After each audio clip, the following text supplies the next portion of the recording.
Hello, everyone, and welcome to Storytelling with Sigonas. Thank you for joining us. I'm John Nava, and somewhere in a kitchen in Redwood City is Carmelo Sigona. Hello, Carmelo. Hello, everyone. Welcome. Glad you joined us tonight.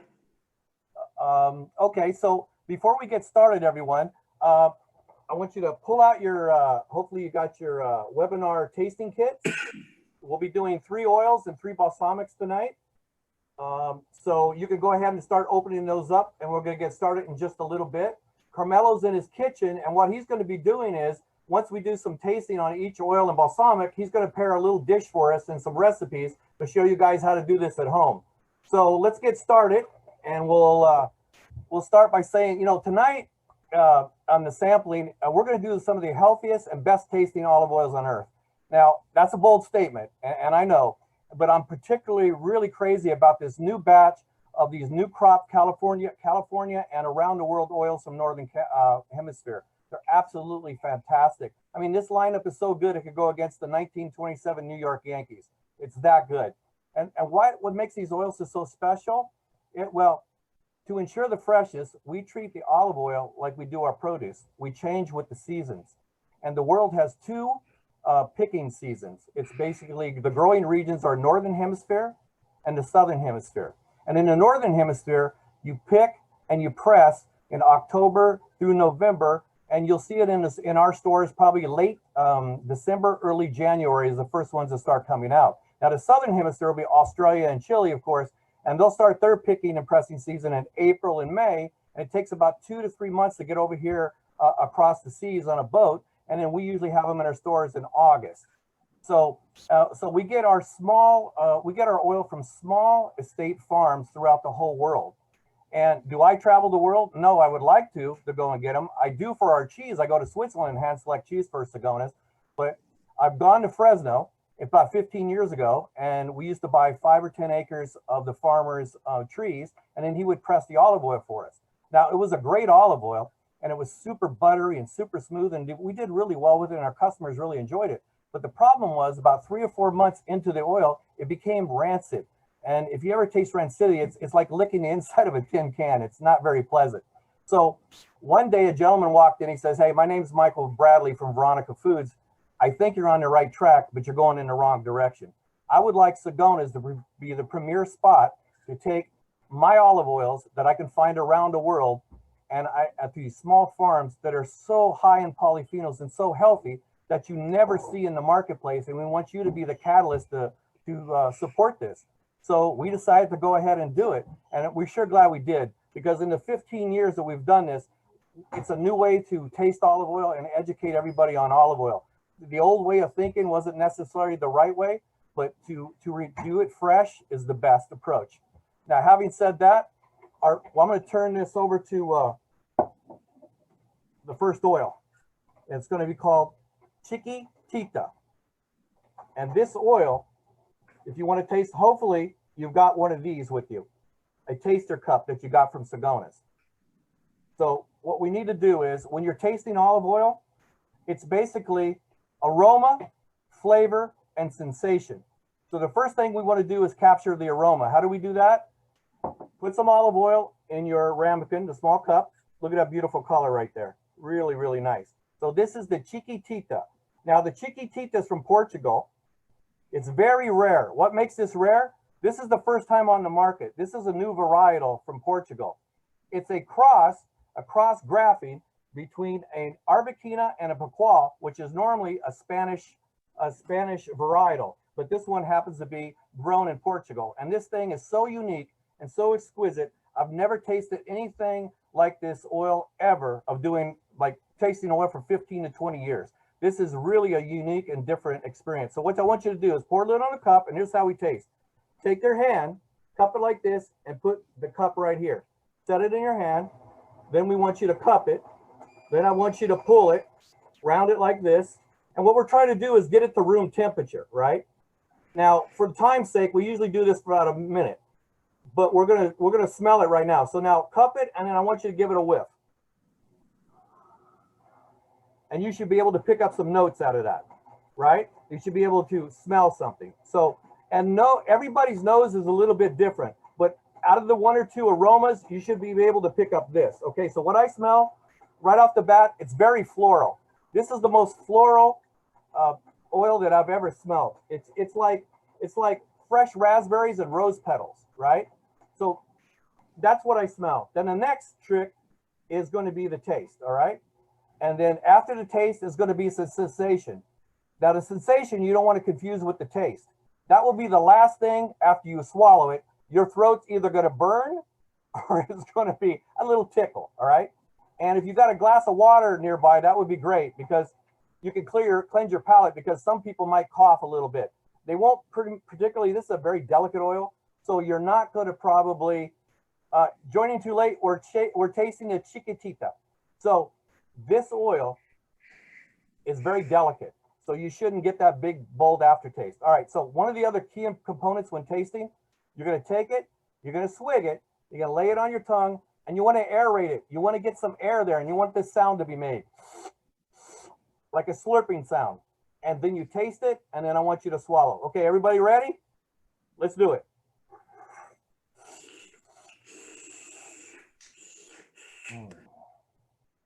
Wow. Okay. Some of you might get that little bit of herbaceousness on the back end.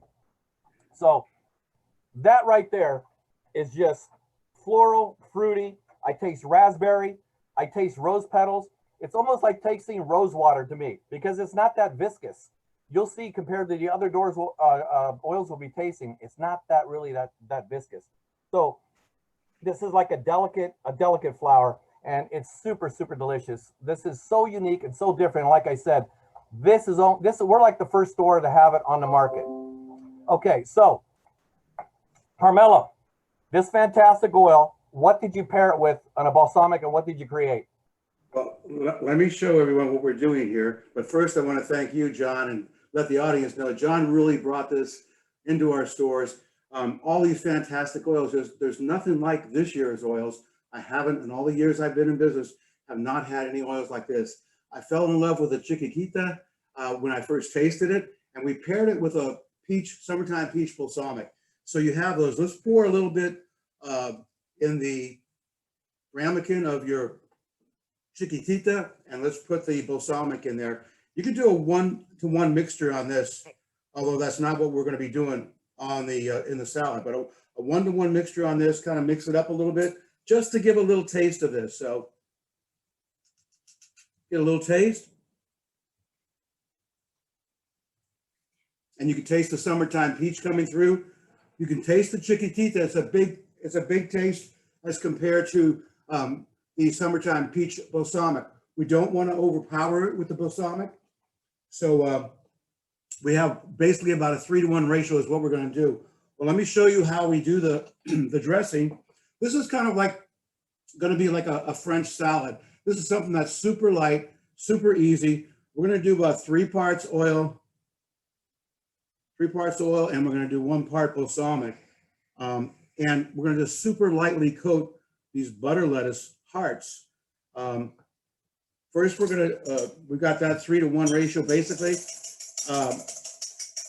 We're going to whisk this. It'll emulsify the dressing. Puts a little air in there. You could add a little bit of salt and pepper. So, show you what this looks like.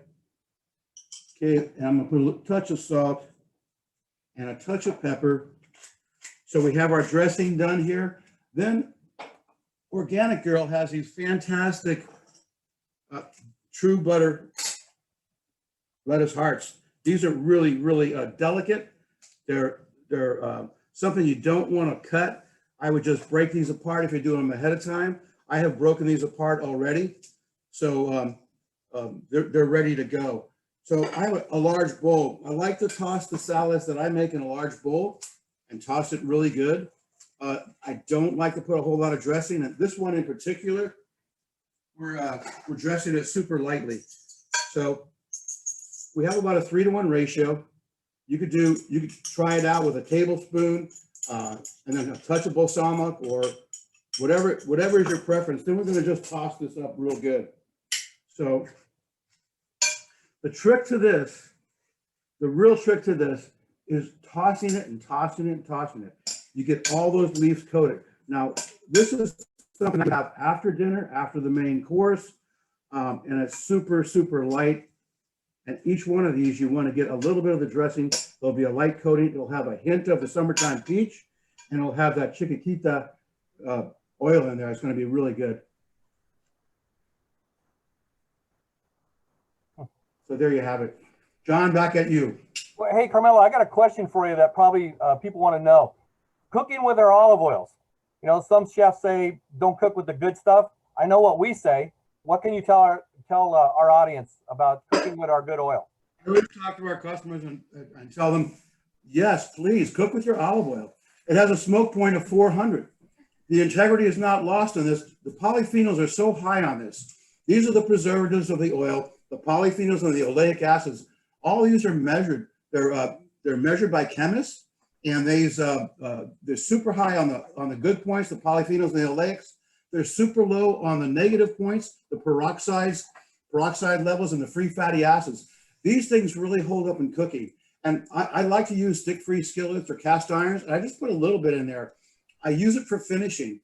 Great finishing oils. These add so much flavor. After you cook with it, it's great. And then you finish with your oils. It just adds a lot of flavor to any dish that you're going to do.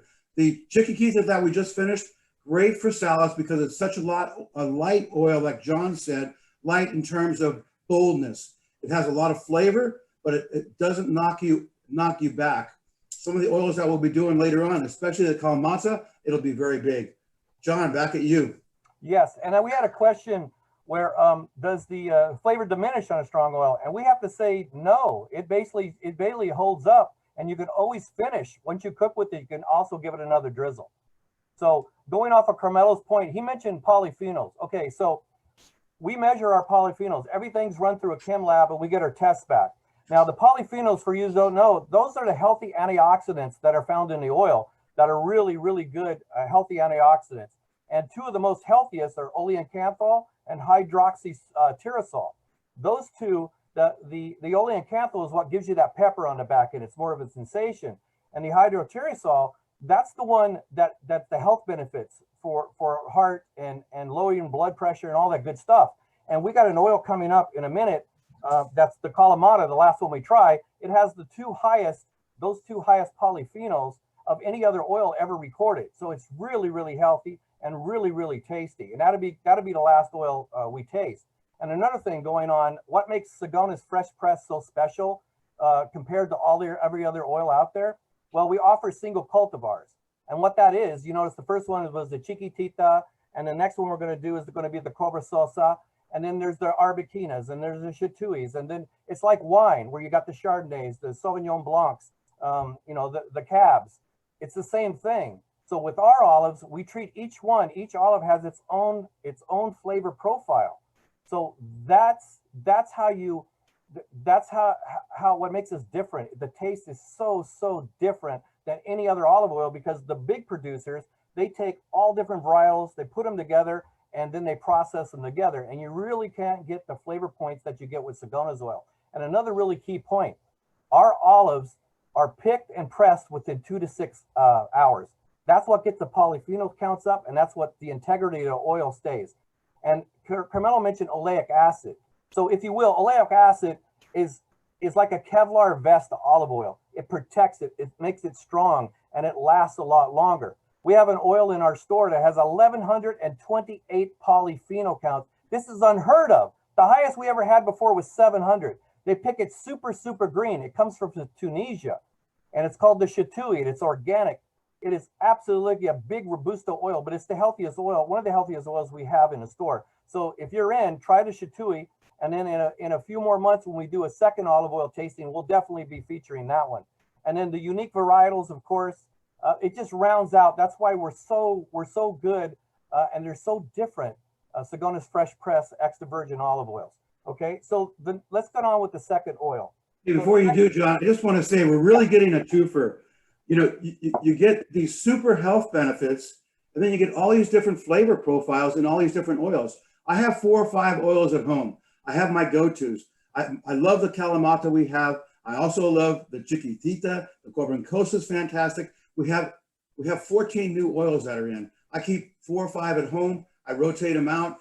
You'll have your favorites and you get tired of that. You switch off to something else. It's imparting a flavor on your stew or your soup or your salads. And the twofer thing is really a big deal because not only is it the healthiest, this crop happens to be one of the best tasting crops of olive oil I've ever tasted. It is. It's the best I've ever tasted as well, Carmelo. All right, so the next oil, guys, we're going to go with the Cobra and Sosa. Even though it says Cobra and Cosa, trust me, my Portuguese friends corrected me. It's Cobra and Sosa. So it's this one right here. Okay, it's also from Portugal. It has a polyphenol count of 422. Okay, that's high. A really good polyphenol count would be 150 and above. And a rule of thumb, not necessarily the case, the lower the polyphenol count, the milder the oil. The higher the polyphenol count, the more robusto the oil. So that's one thing to keep in mind when there's no one around and you can't talk to anybody. Just remember that, because on our big bottles, we have our polyphenol count right on the label. So we're the only ones that do that. So you can tell yourself basically how healthy the oil by looking at the polyphenols on our bottles. So let's get back to the Kalamata. From Portugal, has a 422 polyphenol count. And this is my favorite of all the oils. And I just love the Cobra Sosa for its tasting notes. It's because of viscosity. It's so thick and it tastes so good. I just want to chew it. That's how good this oil is. So here it is. So we're going to do the same thing. It's a beautiful colored oil. It's got some really green tint in it. So we want to do this. And remember, it's about aroma, flavor, and sensation. So cup it, smell it, get the aroma. Okay. Man, okay. So me being in produce too all my life, this is citrus. Right off the bat, I just get, wow, this is citrus, fresh grass. It's just really pleasant to smell. So after we do that, same thing, guys. Taste it, put it in your palate, aerate it.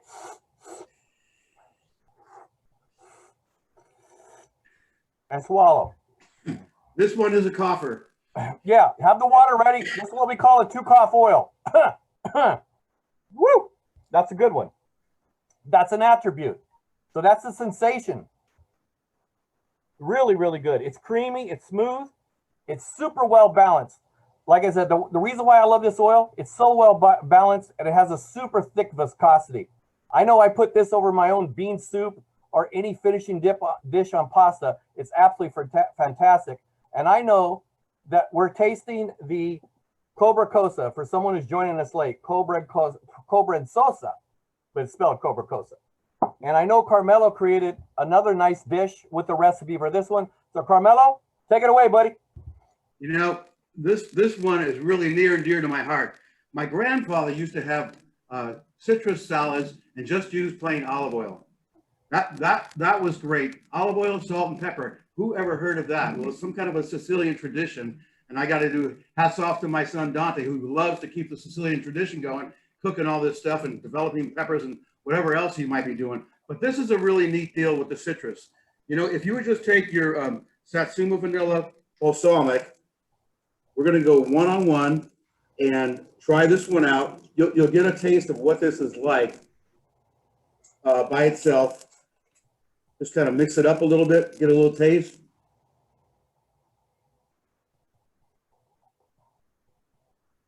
I put a little bit too much oil in there, so I'm not getting enough of the Satsuma, but just add a little more Satsuma in there if you did the same thing that I did. Okay, this one, we'll do our dressing. We're going to do a one-on-one. We got the olive oil in there, and then we'll do some of the balsamic. I'm going to put a little extra in here. Okay, and we're going to whisk it. We're going to whisk it just like we did the previous one for our salad. This was going to be for the navel orange citrus salad. Now, navel oranges, they're coming to a close for California. They are the best orange for this citrus salad because they're easy to peel. They don't have a lot of pulp. They don't have a lot of the membranes. They don't have the seeds. And they go really good. They're sweet. Their season starts about December and it'll end about this time. So this is the time to try this out. while they're still in season. Okay, again, we're creating a viscosity with this, and we're whipping some air in here with the whisk, so it'll look something like this. Okay, so I'm going to do a shortcut version. We are taking an orange. I've already cut the ends off. We're scoring it. I've already scored this. We're going to score it a couple more times in here, and then I'm just taking these peels off like such. Go all the way around. We'll cut this in three. This is the short version. Supreming we have on the recipe, and Christine Thompson has done a wonderful job for us of putting these recipes together and creating images for us. Maybe we could show that image right now of what the supreming looks like on this orange. But we're going to do a little shortcut here. So get rid of these. And I'm going to cut this in three. A nice little slice here, a little slice here. And then I have some that I've already done over here, and that we're just going to break these apart. Each little section. The membrane, you just take a membrane, each membrane here, if you can see my hands, and we're going in between each membrane, taking any pulp out. So we'll finish this off, and then we're going to dress it. The key thing on this one, with your salt and pepper, don't put it on until you're ready to serve it. You don't want salty oranges. You want the salt to pop. You want all the flavors of the cobra salsa to pop. We're just going to dress it real lightly here. I'm going to toss this real good. Get this out of the way. Okay, we're tossing this. Now, there's one thing I want to show you here. This is rainbow peppercorns, and we use this. These have 4 different kind of peppers. So you're going to get an explosion of different flavors that you ground the pepper over this citrus salad with coarse salt, and you're going to get an explosion of flavors from the Satsuma mandarin balsamic with the Corbin Sosa olive oil, with the peppers, and with the salt. So we're just putting these on. We'll put a little plate here. Get these on here. Okay, then when you're ready to serve your guest or yourself or whatever, it's at that time you put a little bit of the rainbow peppercorns on here. I'm telling you, you're thinking this is weird, but you're gonna love this. Okay, and the salt goes up here. Now you're ready to serve this. This is really a nice, easy one and ready to serve. So this one's done. This is the quick, easy way. Supreming the orange, I wanted to show you quickly. Here's some oranges that I've supremed. You can see these. What you have is no membranes and no white, no pith, and it's super delicate. This is a great little thing to do, supreme. It takes a little bit of time. So what you do is you take an orange, you are cutting the top off, you're cutting the bottom off, and then you're simply going down each side all the way to remove any of the pith. This is called supreming. Now I've done that with this orange already. So you take a little sharp knife when you have all the orange peel off, you take a little sharp knife and you can see the membrane right here, each membrane. So you're cutting from the previous membrane and you're cutting this next one. And you're getting this nice little morsel that's totally delicious. So you're dressing this salad, and this one is for really special when you're having a special occasion or whatever. This is also really, really good with a sparkling wine of any kind. This here with a little bit of these balsamic that we used, or a little bit of champagne, and put them in champagne glasses. And this will make a great dessert. So John, back at you. Okay, what I did was I just added some of the vinegar to the cobra crust, and I'm taking shots with it because, man, it just tastes good to drink it. It's really, really good. And not to leave the balsamic out, you know, this is not traditionally balsamic. This is called condimento, the white balsamic. And basically what they do with that, they don't age it in wooden barrels in a batteria just like they would do regular balsamic. It's basically made very fast. It's cooked with 50% white grape must and 50% wine vinegar. So basically, they cook the must, put the wine vinegar, Some of them age it in oak barrels for maybe, I want to say 2 to 3 months, and then it's put in stainless steel tanks. That way it doesn't color, it doesn't turn dark liquid like the syrup, like the brownish. It won't get that way. It stays white and light, so that you can put it over the light dishes like your salads or maybe fish, where it doesn't stain the fish and it doesn't looks better white. So just to throw that in there on the white balsamic. And okay, and then another thing is, you know, making olive oil, the basic procedure for that is remained the same for like thousands of years. You know, it's kind of simply put, the harvest of the olives, you crush them into paste, you separate the solids from the liquid components, and then you further separate the vegetable water from the oil. And that method is called the continuous method. And it's the most widespread method used in the world today. And basically 99% of all our oils that we sell at Sigonas has that method. And it basically is the same thing. It's olives enter at one side of the mill, and then the oil comes out of the other. And the olives at the beginning, well, you pick and you pick them, you wash them, you clean them. They come on through the conveyor belt, and then they go into what they call the hammer mill. And that crushes the olive into paste. And the hammer mill is done with like a hammer or with blades. And then the paste is pumped into a malaxer. So just figure a corkscrew, a big corkscrew, and it just malaxes. It just turns the paste and turns the paste. As it's turning the paste, the oil starts separating and the water starts separating. And then it's sent into a centrifuge. And the centrifuge spins it at a high speed, and it separates the rest of the water. And what's basically left over is fresh juice, olive juice, because olive oil, what that really is, it's olive juice. It's fresh juice. So that's the basics of how it's made.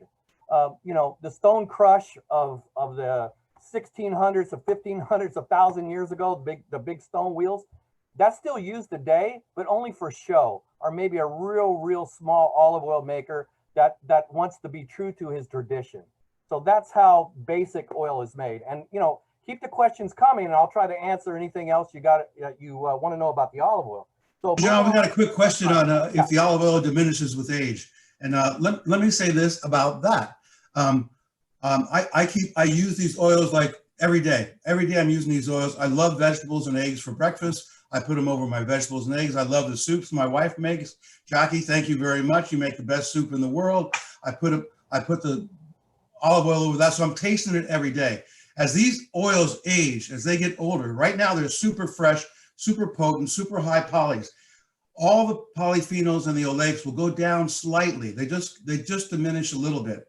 But the flavor, you won't be able to notice that the flavor diminishes, but it will go down slightly as you get into maybe 7, 8, 9, 10 months. But like John says, we switch over from Northern Hemisphere, California and Europe, to Southern Hemisphere, Australia, New Zealand, and Chile, to keep the oil as fresh as it possibly can be, as healthy as it possibly can be. But you won't notice, especially on these oils, you probably can keep most of these oils for 2 years without them going rancid, because the polyphenols are so high, and you most likely won't notice any difference in the taste. All righty. So, okay, so we'll go to the next olive oil, and this is going to be one from Greece, okay? And this is the Kalamata from Greece. And so do the same thing, get your cup, and this Kalamata is from Greece. It's very high in polyphenols. It's got a 575 polyphenol count. That's extremely high. It's got a high oleocanthal and a high hydroxyterosol. Those two are really high. I spoke about it earlier. There's like 25 antioxidants in oil. Those two are the most coveted. This combined, so this is a 575 polyphenol count. 400 of those polyphenols are made up of those two antioxidants alone. So that's really special. It's very high. And then, so what we're going to do is want to do the same thing. I'm going to pour this one and show everybody this beautiful oil. This one's really green, really beautiful. Oh man! And remember, get the water nearby. This may be a 3-cough oil for some people. This is a big one. As John is talking, aerate. It's kind of like you're putting your tongue up to the top and letting it go through your teeth, and you're aerating that oil to get all those different notes and all those different flavors. This one will definitely make you cough. It's a big oil. It's super flavorful. So we want to do the same thing. We want to cuff it and sniff. cup it and sniff. Mm. And you remember, you might be able to sniff 4, 5, 6 notes, and it's okay if it's different than what that we're sniffing. I mean, everybody's different, but to me, it's green apple and green olives right off the bat. Grassy, green apples. It has all that, but it's very aromatic as well. I mean, it basically fills this room. It's so aromatic. It's really, really good. So we want to do the same thing. We want to put it in your palate, aerate it, get it back here, and we'll figure it out.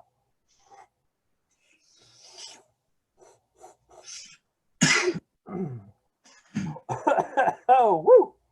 All right, I've got. Woohoo! Now, hey, let me just mention this. I'm coughing, my throat's burning. You don't taste the oil like that when you're eating a meal. It goes over your meal, it really tempers it down. But right now, you're getting all those notes and all that healthy stuff that is a sensation. It's not a taste in the back, the peppery and coughing. Yeah, that peppery herbaceous, that's the sensation. Remember, it's aroma, flavor, and sensation. This packs a wallop on all 3 aspects. So this is another one of the best oils I've ever tasted. And I keep saying that, but like Carmelo said, we got like 14 oils. And usually when we get a big lot of oils in, there's like maybe 3 or 4 really sensational ones. Man, there's like every one is like sensational and unique. That's why we wanted to do this Zoom, because they're so special. And we just needed to share it with you guys because this stuff is really, really good. So Carmelo, with this really, really good, high-end, really Robusto oil, you got to come up with something good with this baby. Well, this Greek salad that we came up with, I have to thank Michelle, our marketing coordinator. Michelle is from Greek heritage, and we were trying to figure out, okay, what do we do? What oils do we choose? What do we go with? Let's go with the Kalamata. And what kind of recipe are we going to use in this? I'm thinking pasta. Michelle says, you know what? Let's do a Greek salad. So here we are. We're doing a Greek-inspired salad. This may not be exactly traditional Greek, but it's definitely Greek-inspired. It also reminds me of the salads that we had with an Italian background, where you just had the olive oil and the tomatoes. And again, another shout out to my daughter, Monica, who's growing her backyard, all different kind of vegetables. It's great to have tomatoes in the summertime. What do you do in the wintertime? You know, here we are in the wintertime without vine ripened tomatoes necessarily, but we have a great little mixed medley. This is organically grown. These are coming from Del Cabo. Jacob Farms out of Pescadero is down in Del Cabo growing these tomatoes, and they have really good flavor for wintertime tomatoes, really good flavor. The best time for this kind of a salad is the summertime. You're picking fresh cucumbers and fresh heirloom tomatoes. The Cherokee purples are one of my favorites. The marbles, another favorite. They explode with flavor. The yellow tomatoes have a little bit less acid, but the deep red ones like the Cherokee purple that have those purple stripes going through them explode with flavor, and that's the kind of tomato you want. So we have the Del Cabo tomato. We have cucumbers. Let me show you what we do with the tomatoes first. This is a little trick. Now this can be good for bruschetta also. You have your tomatoes cut. We're just salting them, and I would salt them kind of liberally, and then you're tossing them up, making all that salt go in, and you want to leave these set aside for about 20 minutes. So you got a 20-minute deal here. After 20 minutes, you're going to see a lot of the liquid from the tomatoes release. That juice, you're going to toss it in with the whole Greek salad. The juice from that, the released juice from the cucumber, is really going to make your salad along with the Kalamata and the oregano balsamic. That's going to be a really good thing. So we're going to set this aside for about 20 minutes. Cucumber, a little trick with the cucumber just to make it a little bit fancy. We're putting these ridges with a fork. I'm just going down. This is a European cucumber, hothouse. Again, make sure it's not soft, otherwise it'll be bitter.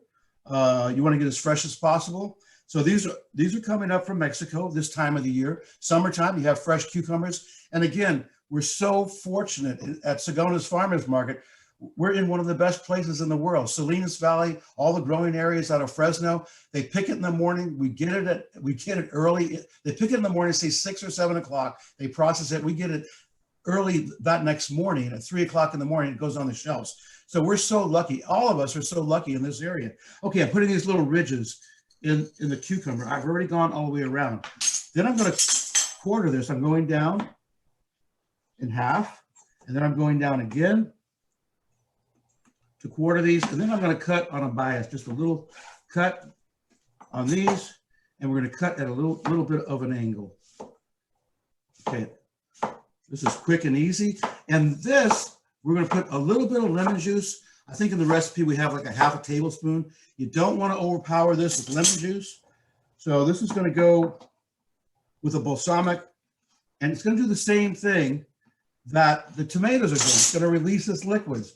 Now, I like to have the cucumbers separate from the tomatoes and not put olive oil in them first. So we're putting about a tablespoon of the balsamic in there, and we're going to do probably about half a tablespoon of lemon.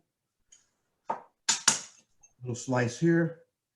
Okay, we're going to toss this and set it aside. The reason we're doing this, we don't want oil on this first because it won't let the balsamic and the lemon penetrate. Okay, this is being set aside. Okay, then the next thing we do, after both of those have been set aside, let's say, we're not going to wait a half hour or 20 minutes for them. Then in the cucumber, back to this, in the cucumber little thing here with the balsamic, we're adding about 1/3 of a red onion. What kind of lemon are you using, Carmelo? This releases juices. And we're also going to take the bite out of the red onion. Red onions this time of the year are hybrid to last like 8-9 months. They're in storage. Your red onions come in once a year. When they first come in, they're really mild and you can't miss.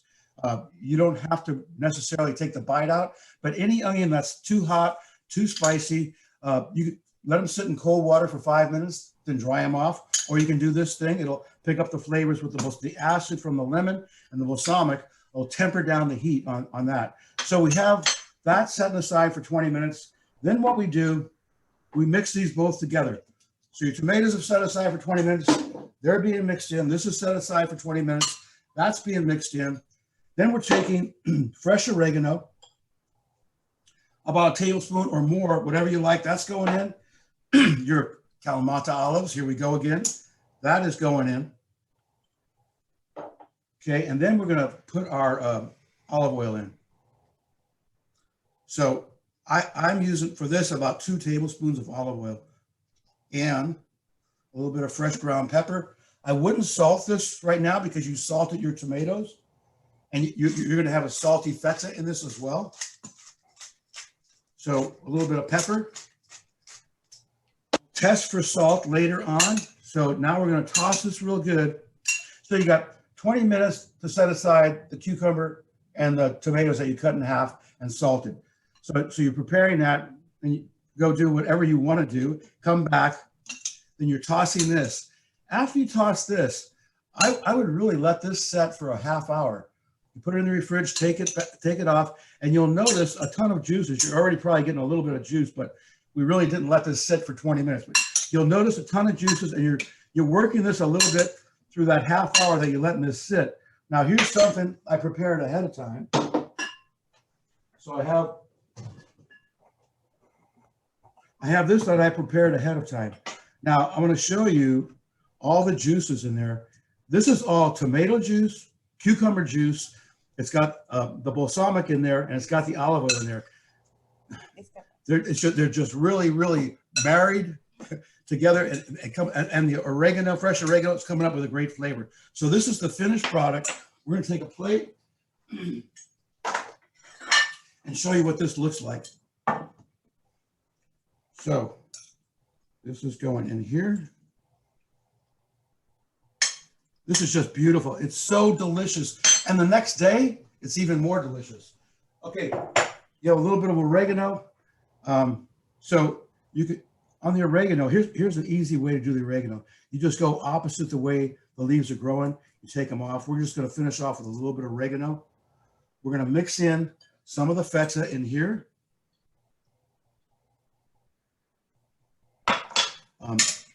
This is Mount Theos feta that's coming from Greece.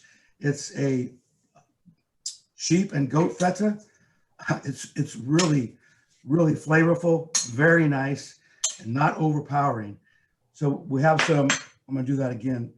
So a little bit of oregano on top and a little more feta to finish it off. and a little more of the Kalamata olive oil just over the top. There we go. I might do a little bit of fresh ground pepper again. And that's it. There's your Greek salad. Thank you, Michelle. We really appreciate this one. John, back at you. Yeah, that's making me hungry since I haven't had dinner. I'm still at work here. I just want to stay and grab some produce downstairs and just go start eating. We had a couple questions come in, and one's a really, really good question. And I don't want to go down the rabbit hole too deep on this one, but it's like, they asked me, Mr. John Nava, how's your experience of purchasing olive oil and vinegar changed to compare when you first started your career?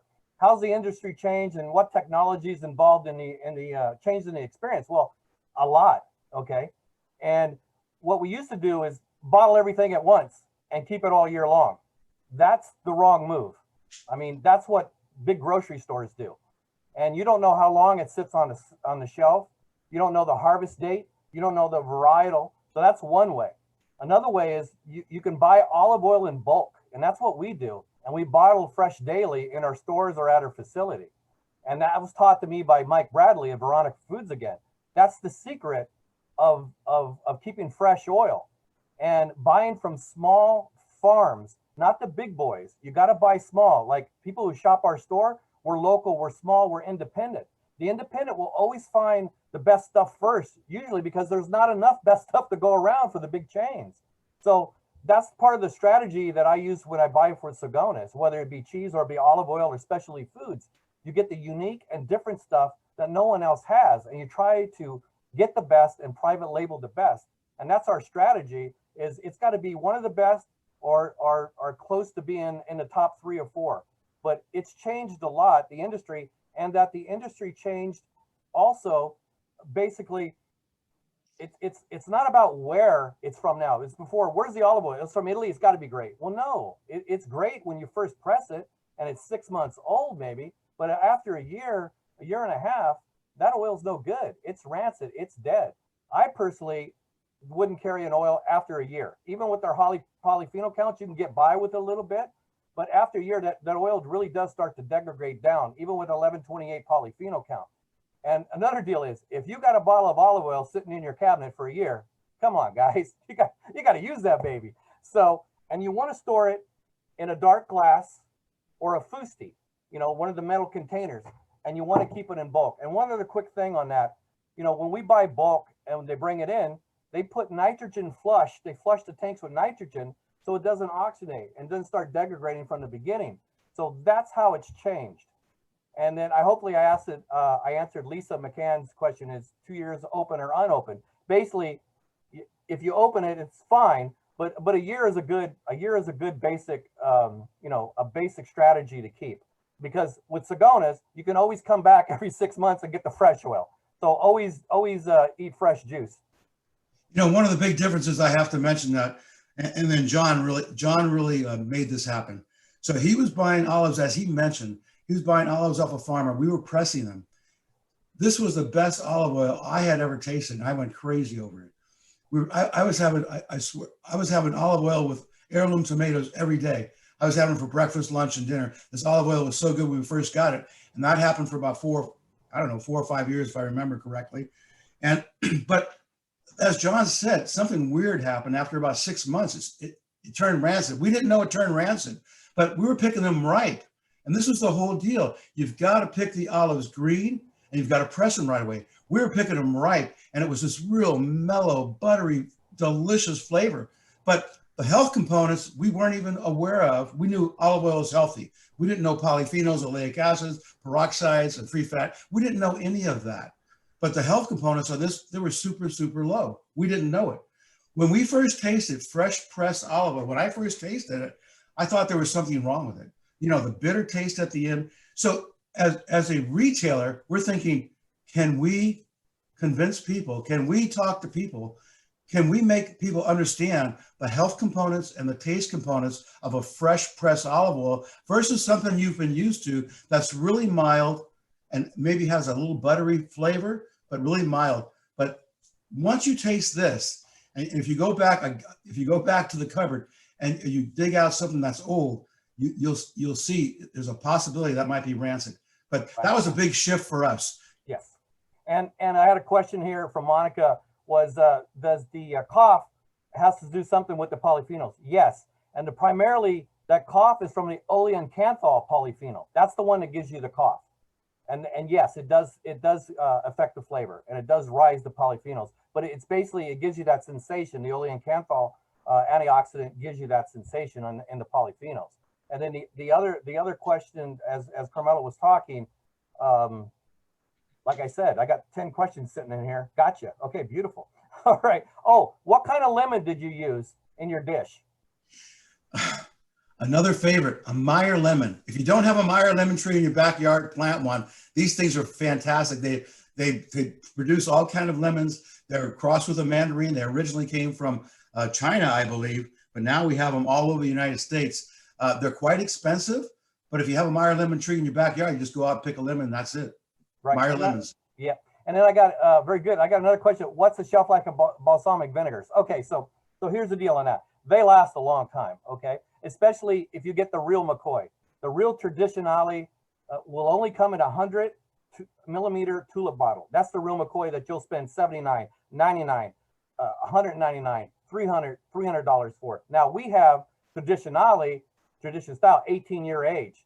That's less than 1% red wine vinegar. That's from an 18-year-old mother. That is exceptional. And for the price that we sell it at is absolutely phenomenal at under $25 a bottle. I think it's $21.99 if I'm correct.